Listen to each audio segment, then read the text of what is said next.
Assalamualaikum, saya Nursyada binti Muhammad Syukri, nombor matrik 277121. Saya akan mulakan dengan pengenalan. Teori komunikasi perubahan sosial bermaksud suatu proses dialog awam dan peribadi di mana orang ramai menentukan siapa mereka, apa yang mereka mahu, apa yang mereka perlukan dan bagaimana mereka boleh bertindak secara kolektif untuk memenuhi keperluan tersebut dan memperbaiki kehidupan mereka. Teori ini terbahagi kepada dua, iaitu teori penyebaran inovasi dan teori pergantungan media. Kumpulan kami telah memfokuskan kepada teori penyebaran inovasi. Penyebaran bermaksud proses yang mana sesuatu inovasi disampaikan melalui saluran tertentu dalam tempoh masa tertentu antara ahli sistem sosial. Inovasi pula ialah suatu idea, amalan atau perkara yang dipertimbangkan atau dirasai seperti baru oleh individu atau kumpulan masyarakat. Penyebaran inovasi pula bermaksud satu proses penyerapan idea baru dalam usaha untuk perubahan masyarakat yang berlaku secara berterusan dalam tempoh masa tertentu kepada sekumpulan ahli sistem sosial. Sejarah teori. Teori ini pertama kali dibincangkan mengikut sejarah pada awal abad ke-20. Pada tahun 1903, ahli sosiologi Perancis Herbert Reid memplot keluk resapan berbentuk S asal di dalam bukunya yang bertajuk The Laws of Imitation. Ryan dan Gross memperkenalkan kategori penerima. Kemudiannya digunakan dalam teori semasa yang dipopularkan oleh Everett Rogers. Katz dikreditkan kerana pertama kali memperkenalkan tanggapan pemimpin pendapat, pengikut pendapat dan bagaimana media berinteraksi untuk mempengaruhi kedua-dua kumpulan ini. Assalamualaikum, nama saya Nur Atika binti Roslan, bernombor matrik 285340. Saya akan menyambung pembentangan seterusnya, iaitu perkembangan teori penyebaran inovasi. Teori ini dikaitkan dengan perkembangan komuniti. Perkembangan komuniti merupakan permulaan kepada perubahan sosial. Perubahan sosial terbagi kepada tiga, iaitu penemuan, penyebaran dan akibat. Teori ini telah berkembang jauh lebih baik, bukan sahaja dalam perubahan sosial, malah pelbagai aspek lain dan telah mewujudkan fenomena baru seperti fenomena kontemporari. Pelbagai perspektif diambil kira dalam proses penyebaran inovasi seperti ekonomi, pasaran dan infrastruktur. Hasil daripada penyebaran inovasi yang menggunakan teknologi kini jelas sekali menunjukkan masyarakat dapat menerima inovasi yang dilakukan. Inovasi yang digunakan adalah lebih produktif dan relevan pada masa ini.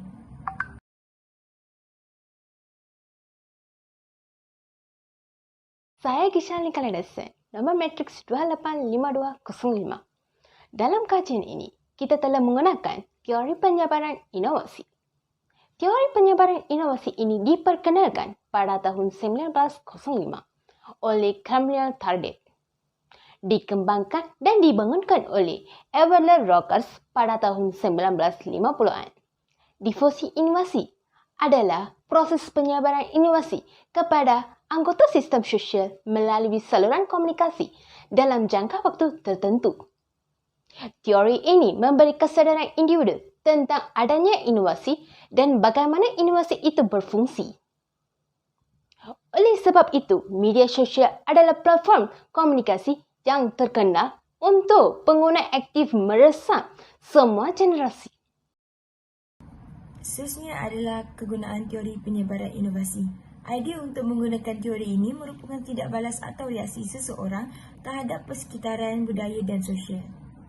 Teori ini lebih menjelaskan kepada proses tindakan pengguna dalam memilih sesuatu perkara yang berbilang output. Tindakan peniaga kecil untuk mengambil langkah menggunakan inovasi baru adalah merupakan pilihan bijak. Tindakan peniaga kecil untuk menceburi jualan atas talian seperti GrabFood dan Foodpanda adalah perkara yang sangat benas, terutama ketika musim pandemik.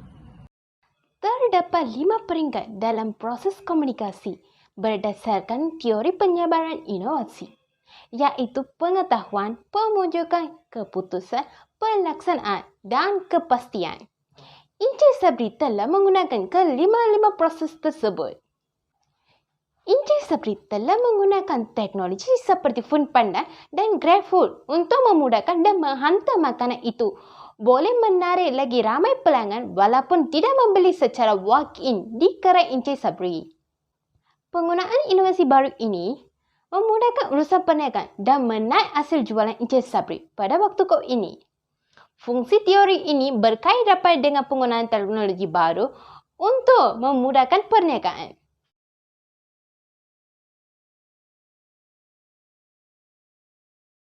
Salam sejahtera kepada Dr. Jamila dan rakan-rakan sekalian. Nama saya Jendi Liu, metrik nombor 2799343 dan bahagian saya akan membentangkan analisis hubungan teori dengan masalah yang akan dihadapi oleh usahawan yang digaji dalam laporan kami. Masalah pertama yang dihadapi oleh usahawan tersebut adalah jualan dan keuntungan mereka hanya bergantung kepada pelanggan tetap mereka sahaja. Kaitan teori dengan masalah ini adalah perniagaan GMS Burger perlu menyesuaikan diri dalam penggunaan internet untuk menyebarkan informasi perniagaan mereka untuk menarik pelanggan yang luar. Aplikasi seperti Facebook, Instagram dan WhatsApp dapat membantu untuk menyebarkan status perniagaan GMS Burger dan tidak hanya bergantung kepada pelanggan tetap mereka sahaja.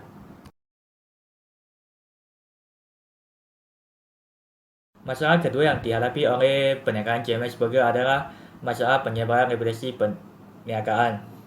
Kaitan teori dengan masalah ini adalah situasi perniagaan GMS Burger telah jatuh di antara 40% sehingga 50% dalam situasi pandemik ini.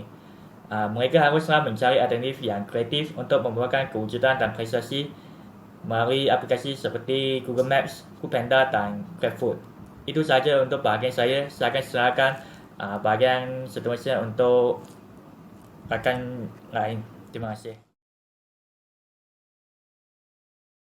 Assalamualaikum warahmatullahi wabarakatuh. Nama saya Roslina binti Muhammad Roslin, nombor metrik 284775.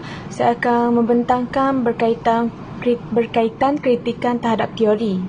Teori penyebaran inovasi mempunyai kebaikan dan keburukan. Untuk kebaikan, peniaga dapat meneruskan perniagaan secara atas talian melalui aplikasi WhatsApp, Instagram, Telegram dan Twitter.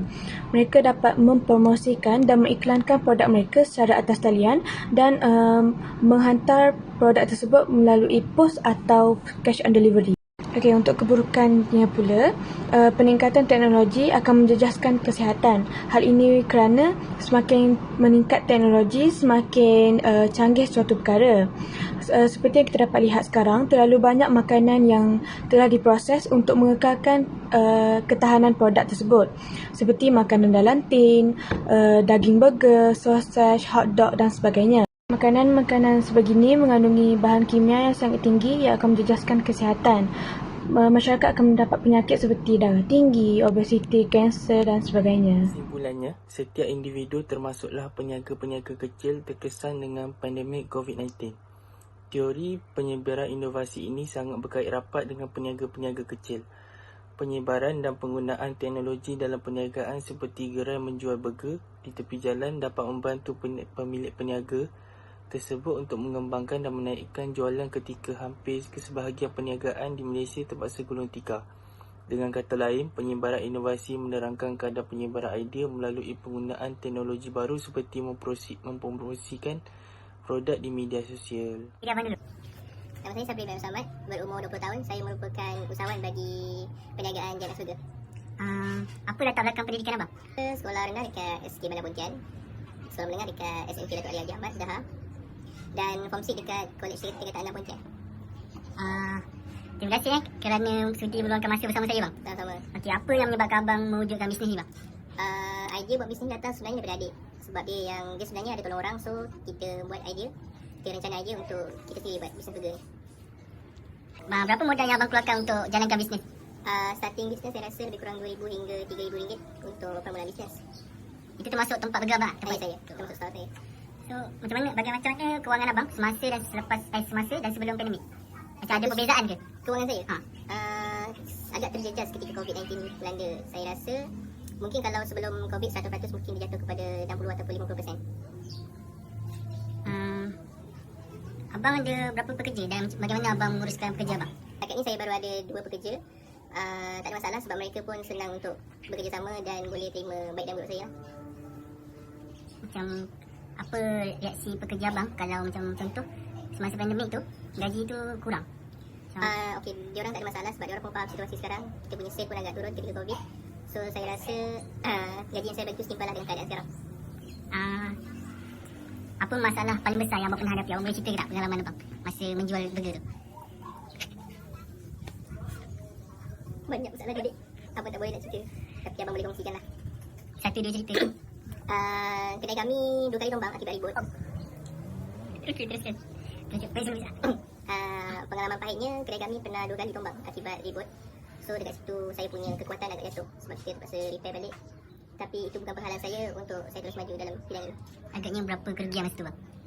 Kerugian tak banyak, cuma lah jatuh tu cuma barang-barang lah, rosak sikit.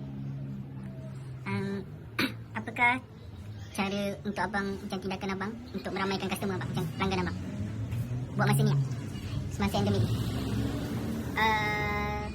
Tidak ada apa-apa strategi, cuma kita bergantung kepada customer tetap yang selalu beli dengan kita. Macam ada macam apa alternatif lain yang abang gunakan untuk tambahkan abang punya tu pendapatan? Jualan tu. Baru-baru ni saya baru daftar dekat Halo Delivery. So dekat situ saya punya sale agak meningkat untuk bulan ni. Apa harapan untuk perniagaan abang untuk bisnes abang sekarang?